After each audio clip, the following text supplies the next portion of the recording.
those U-joints. This is the 84 GMC Silverado.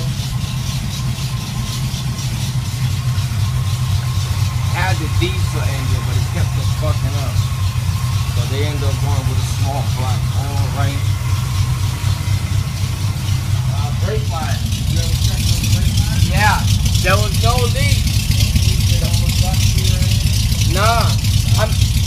I'll go and look at it for you.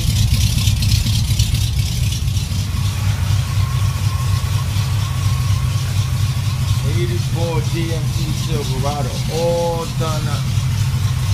That's beautiful, y'all.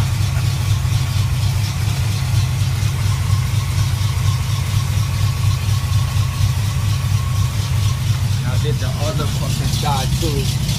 Y'all see that? I did it and then I sprayed it so it looks nice. I wanted to make it look nice because everything else looks nice. I wanted to match it up. And he got cherry bombs on both sides too, y'all. I'm sure he's gonna finish it up to the back, but